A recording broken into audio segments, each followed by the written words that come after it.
Welcome back to the PFC podcast.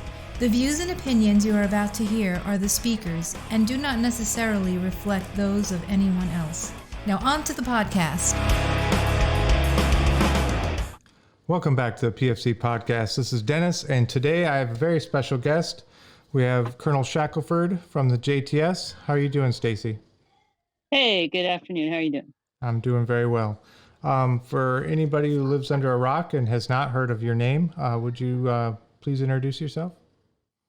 Sure.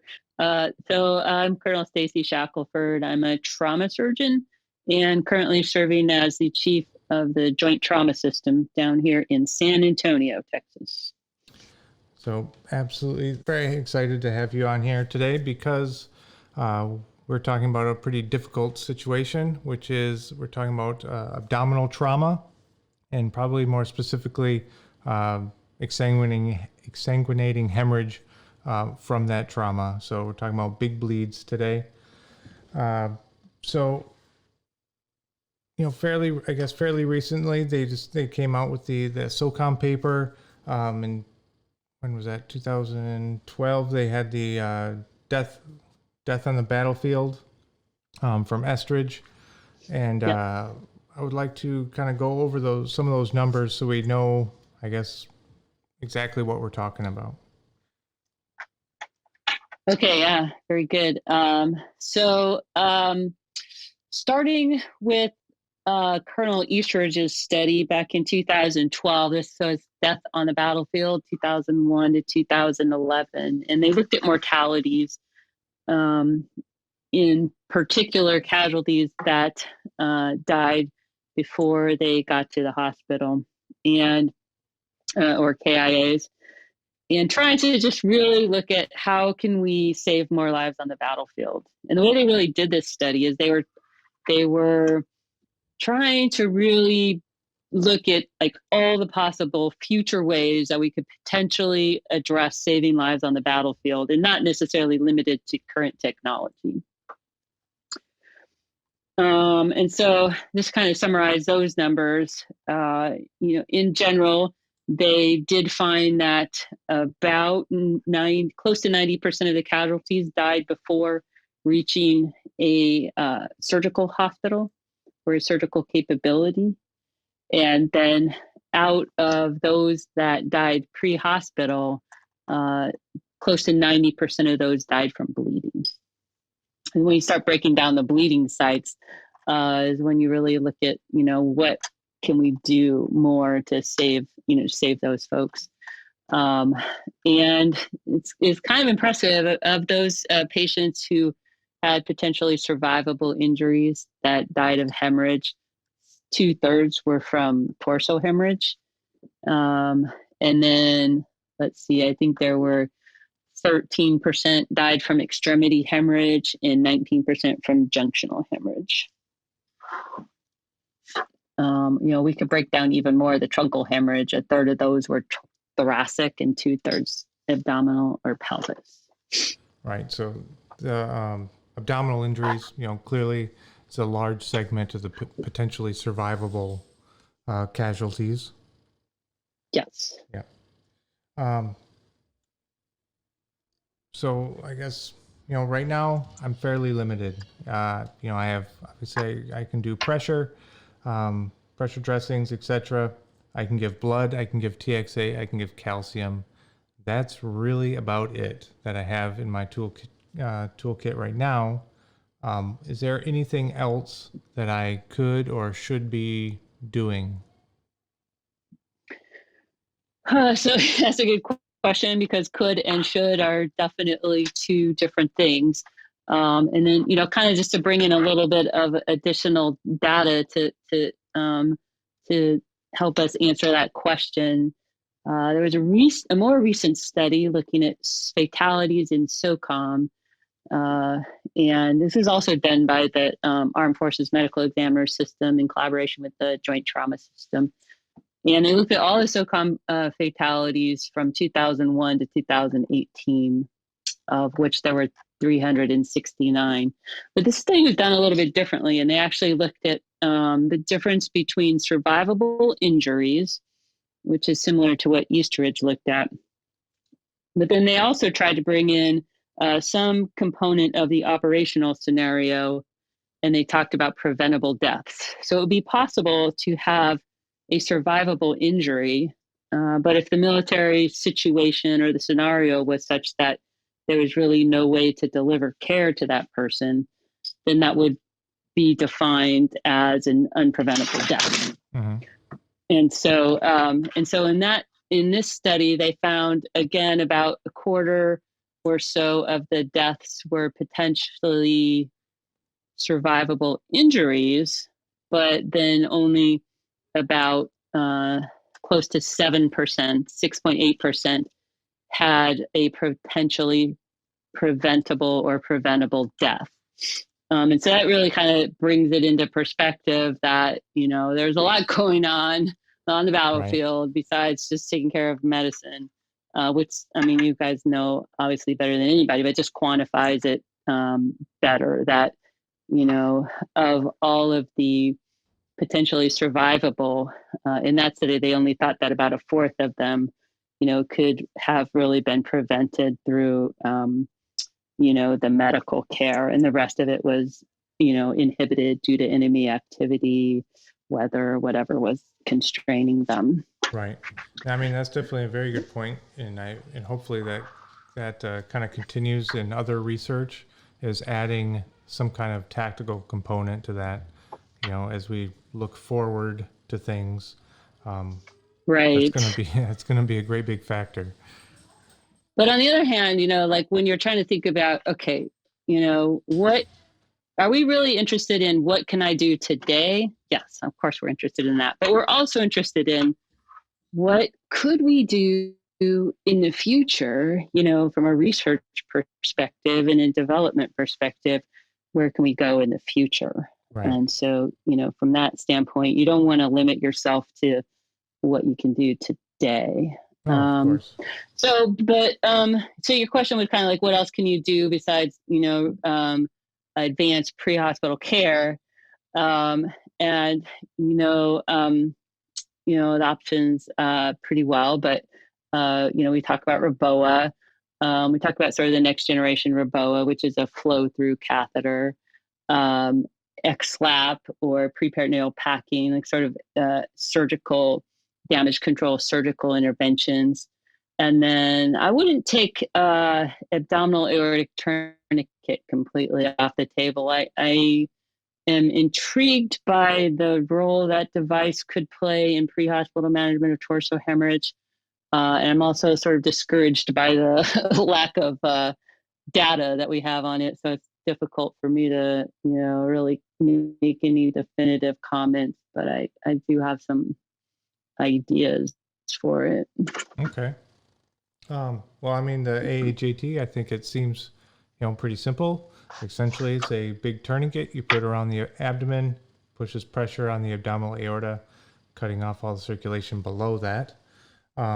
Roughly, I think that would be zone 3. Yeah, it's kind of like a zone 3 Reboa. And then, it can't stay on very long, just like a Reboa can't stay on long. For Reboa, we use 30 minutes is really the cutoff. You can maybe extend it a little bit longer, but you're really pushing it. That would be for a zone 1 Reboa. A zone 3 Reboa can stay up longer, but an abdominal aortic tourniquet, I would think of it as a very, very temporizing solution. Things we don't know about it, and the thing that, the reason why we didn't recommend it from TC3 in the first place is, bleeding upstream of where you put the AAJT. We don't really know what happens with that. It's not really like putting on an extremity tourniquet where, it's bleeding into the open air. If you put a tourniquet distal to an extremity wound, it will definitely increase bleeding from that wound. But if you're, say, bleeding from the liver, and I put a AAJT, below that, but it's in a contained space inside the abdomen, which is basically, compressing that entire space. So maybe it will help compress the liver, even if it's below that. However, I do know that if there's a hole in the diaphragm, it would definitely decompress into the chest. So Right. these are all the things that are very, difficult to know really what the role of the AHAT would be, or really honestly what's going to happen if you put it on. Right. But I mean, something like that, I think we're definitely pretty used to. Now,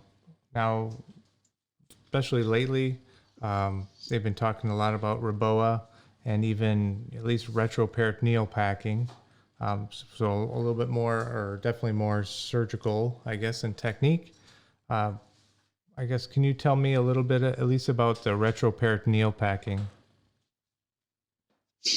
Right. So retroperitoneal packing is really only for pelvic fracture. So if you have a pretty bad pelvic fracture that's bleeding into the retroperitoneum, maybe there could be some type of like penetrating trauma where it transected the internal iliac artery or something like that, but it would be a very difficult to diagnose, that problem.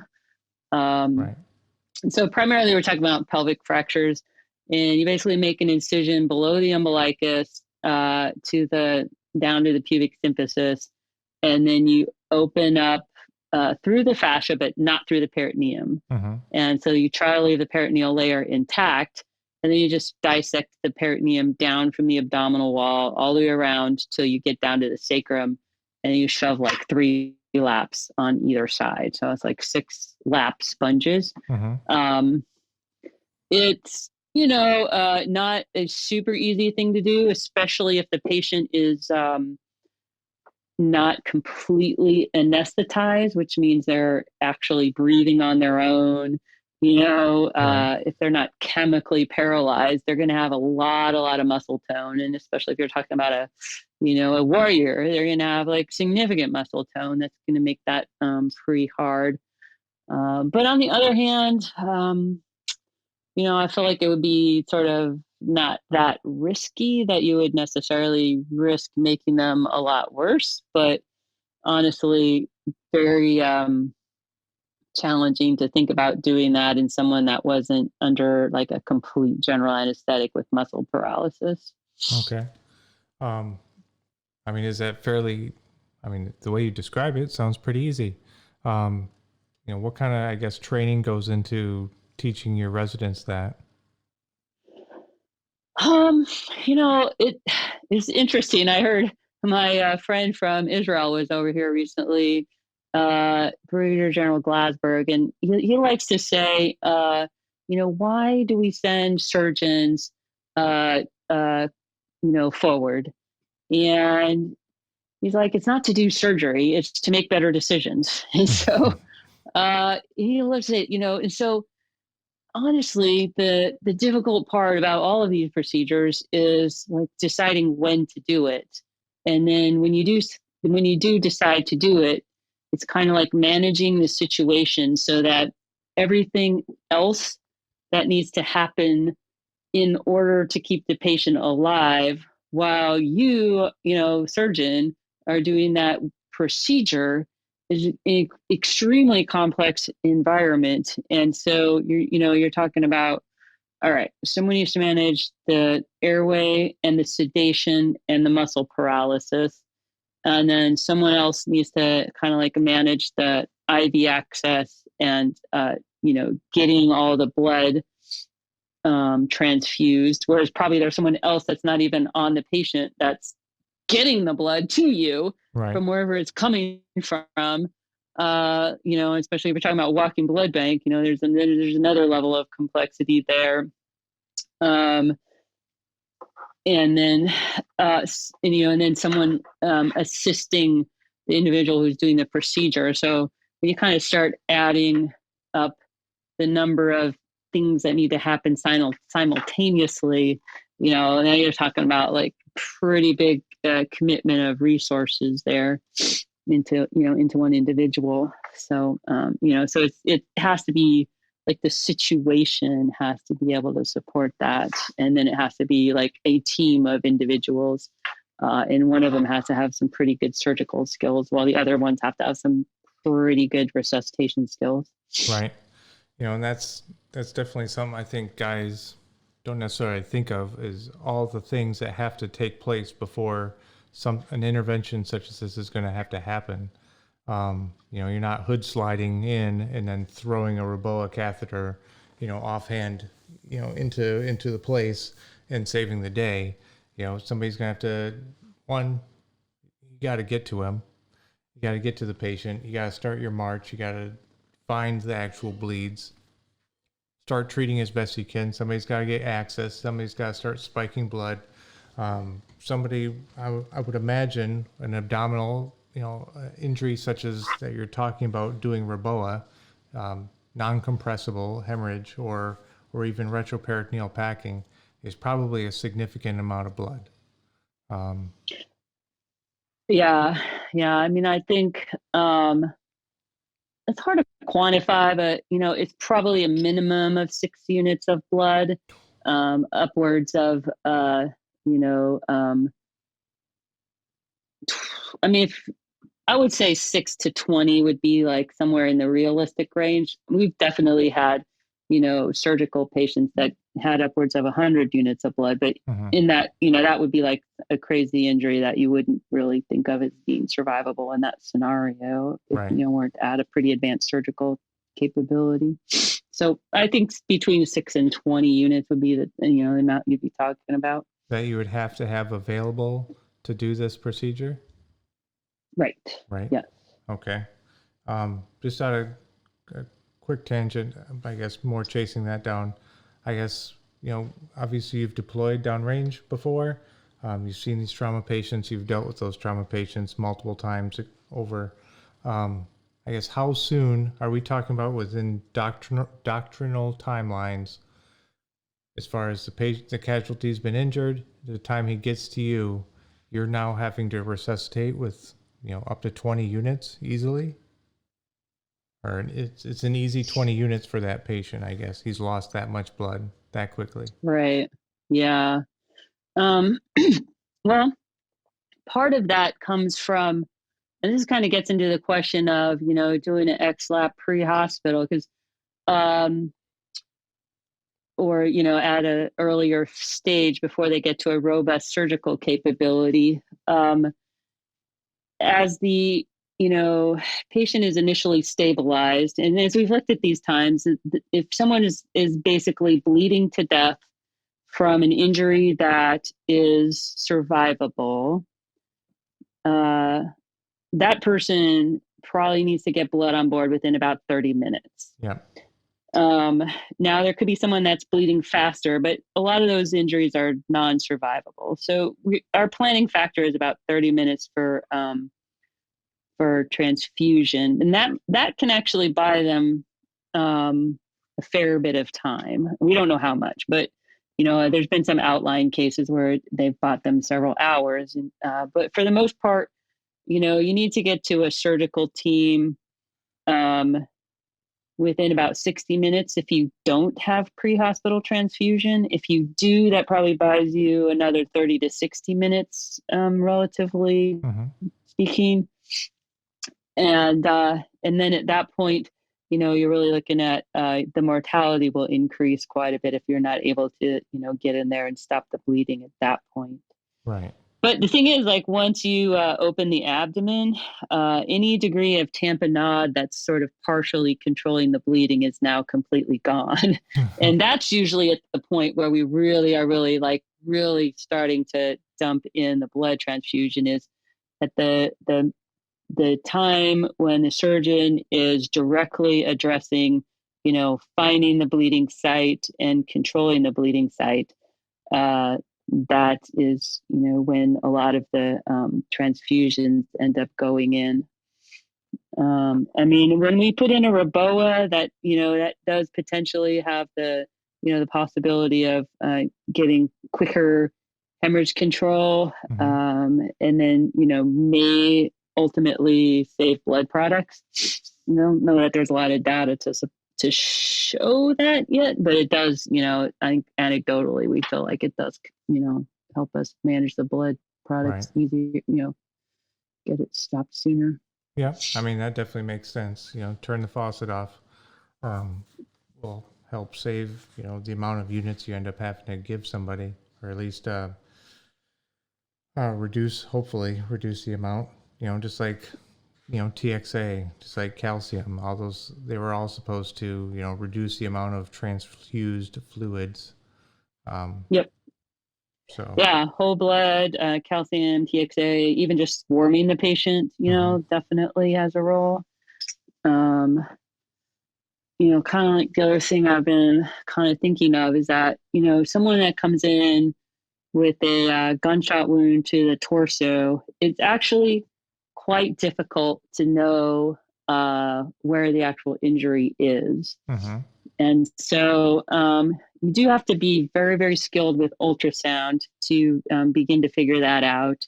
That should be able to narrow it down to either the right chest, the left chest, or the abdomen slash pelvis, kind of being one, space. right, And then a retroperitoneum, you were not going to be able to see on ultrasound. Um, but so that, and then to actually, if you kind of like, that will lead you to, whether you can safely put in a Reboa or whether you should do an XLAP versus a thoracotomy, which space you can even open. And interestingly, even if you have all of that, a third of the time you'll be wrong if there's a gunshot wound that's somewhere in the upper abdomen or lower chest. right, As far as if the injury is actually in the chest, but you open the abdomen, now you're in the wrong space. right. But like what we say is that for surgical decision making, make a decision, make an incision. If it's the wrong decision, make another incision. So sometimes you end up going into the abdomen and then finding out you need to be in the chest or vice versa. Right. No. I'm sure that's probably super common, especially when you're talking, like you said, high abdomen, low chest, that diaphragm domed around, um, in just one straight bullet track, which usually they're not straight. They could be in Yeah, both at in the same shot.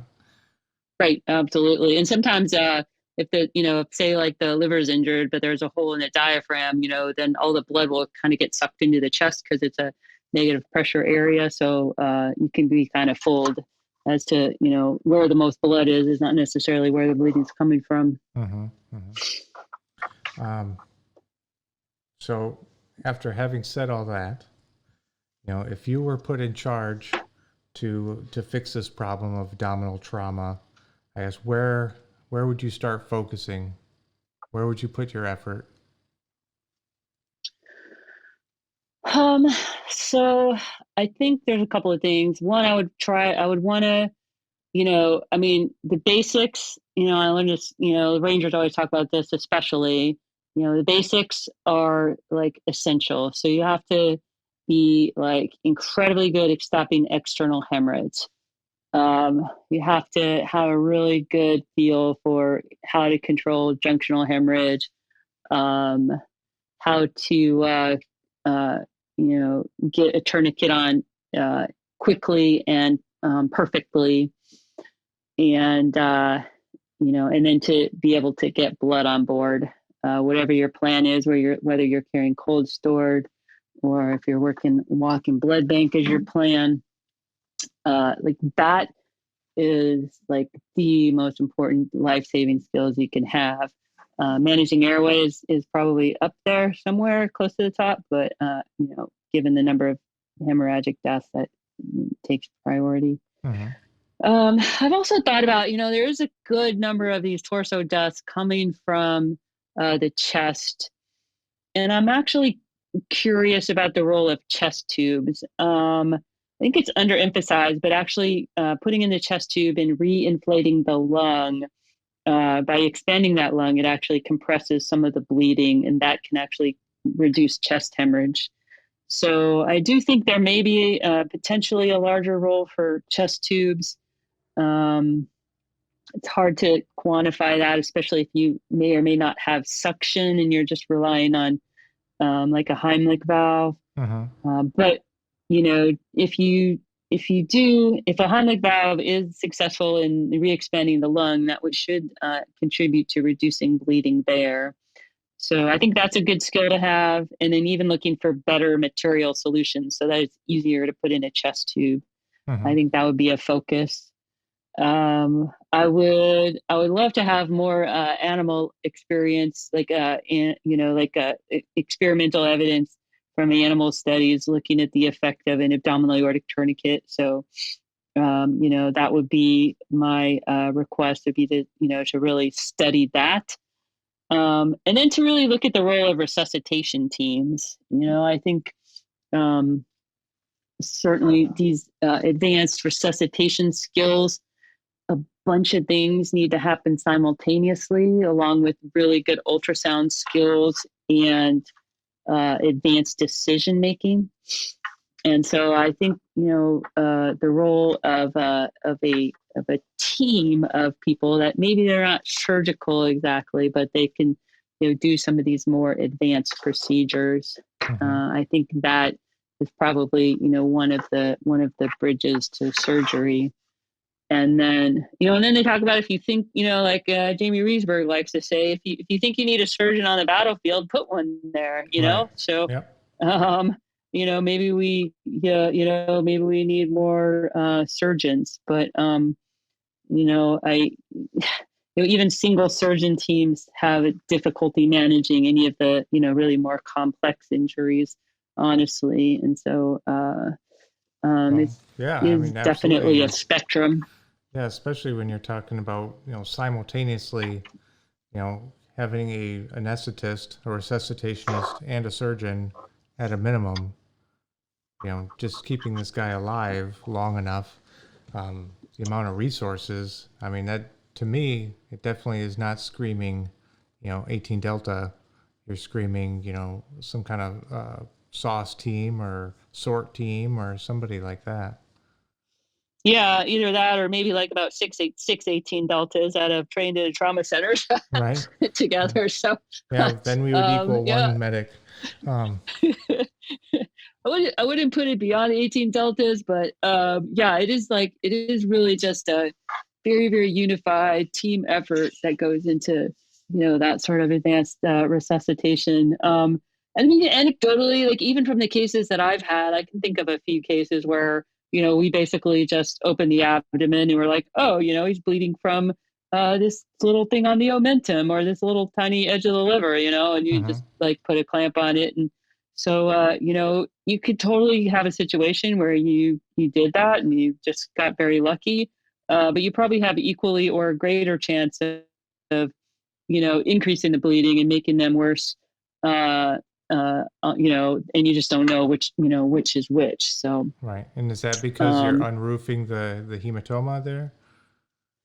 Yeah, releasing any amount of tamponade that there is, and getting into a bleeding site that you can't see where it's coming from, because you don't have good exposure, and then not having enough blood products to keep up, and simultaneously trying to control the airway and all of that. So and then and then the last thing I would say is that all of this it's really not that complicated, but it does require just exposure to this type of patients and decision making on an ongoing basis. And so I think we're whatever we could do to get more clinical time for our medics, whether it's hire someone to see the outpatient clinic while they're in garrison so that they can spend more time instead of seeing clinic, to do time in the trauma center, just whatever sort of outside the box solutions that you can think of that might break some of these guys away from any sort of routine duties so that they can actually get more time in the trauma center. I think that would be incredibly valued in time well spent. Yeah, absolutely. Since this is a prolonged field care podcast, let's just assume that we got lucky and we were able to stop the bleeding from an abdominal trauma, what kind of aftercare or complications can result from that?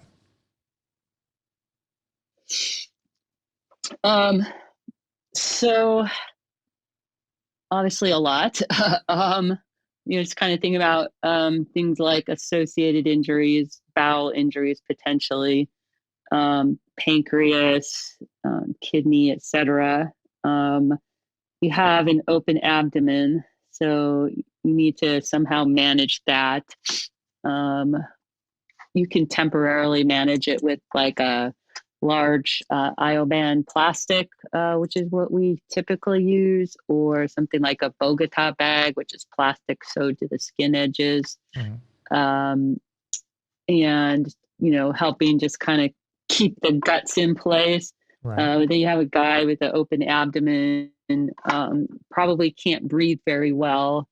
And so you need to be thinking about how can you manage the airway in that person. Typically, they require ongoing resuscitation. So you're going to be looking at needing to give them IV fluids to sustain them. They're probably not going to be drinking water. So even just maintenance IV fluids and, initial resuscitation fluids. Feeding the individual, kidney failure, rhabdo from if they had any degree of ischemia, like if they had a tourniquet up or a Reboa or anything that cut off circulation to part of their body and then was reperfused, that can lead to rhabdo. Any infectious complication that you can think of possibly as well. And then, getting to the point of like, you really have a lot of problems with just managing their electrolytes. And so like we're constantly, if they're in the ICU, like every hour for the, first few hours, and then maybe every 4 hours, and then maybe every 6 hours, checking their electrolyte levels, giving them potassium, magnesium, phosphorus, adjusting their ventilator to make sure that their oxygen and CO2 levels are, appropriate. And so all of that kind of gets into like, you really need a lab capability of some sort for sure. And then, replacement electrolytes, particularly calcium and potassium, I think are the big ones that get replaced the most. But then you think about giving potassium, you have to be very, very careful about not giving it too fast and stopping their heart.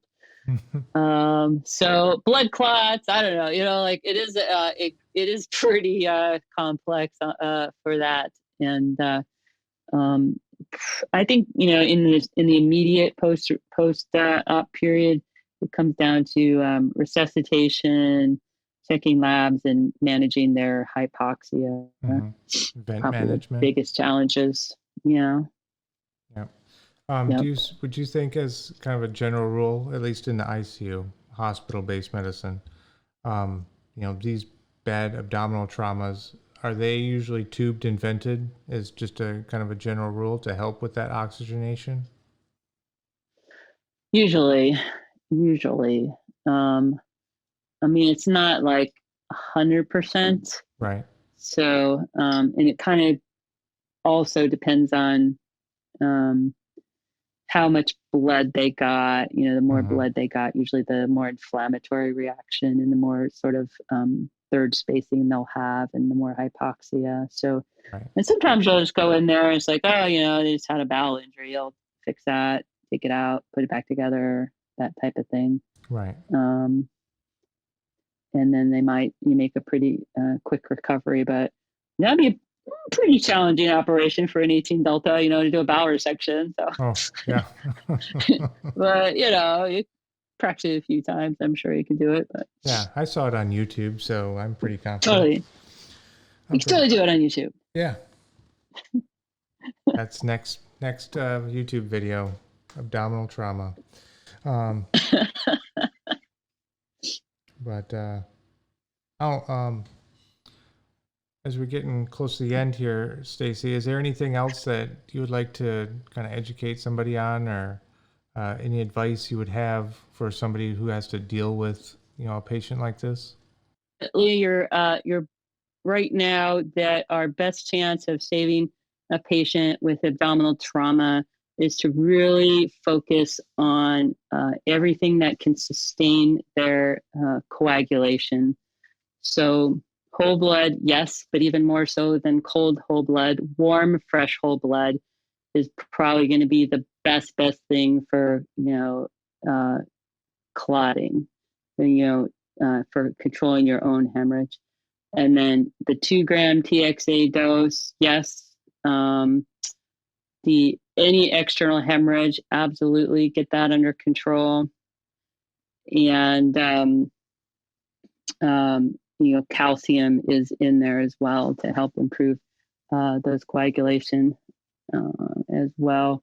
If you have FDP, that could actually potentially also improve your coagulation, but probably not as well as fresh whole blood.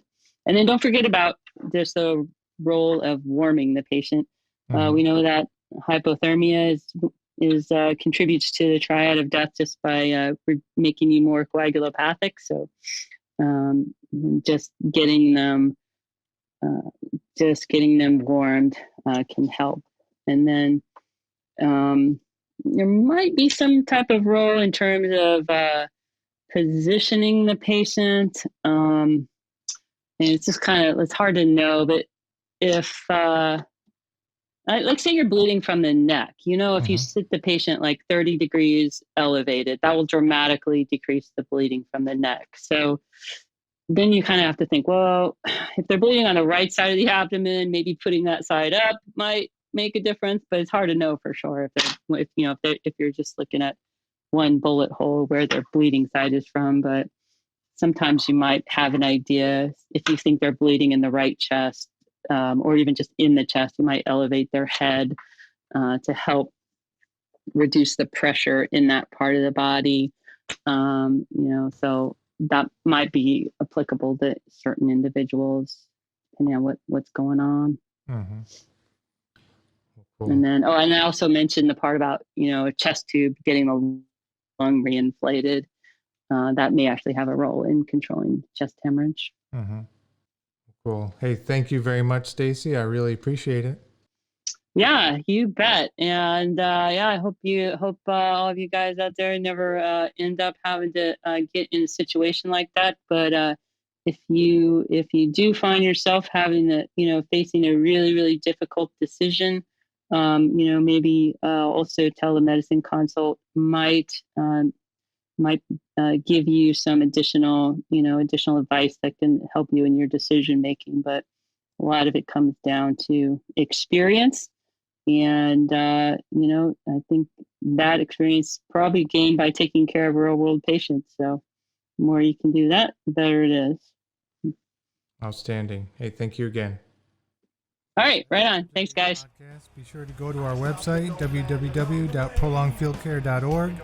Find us on Facebook, YouTube, Instagram. Subscribe and stay on the bleeding edge of combat medicine. This is Dennis for the PFC Podcast. Out. Boy, it's waiting there for you.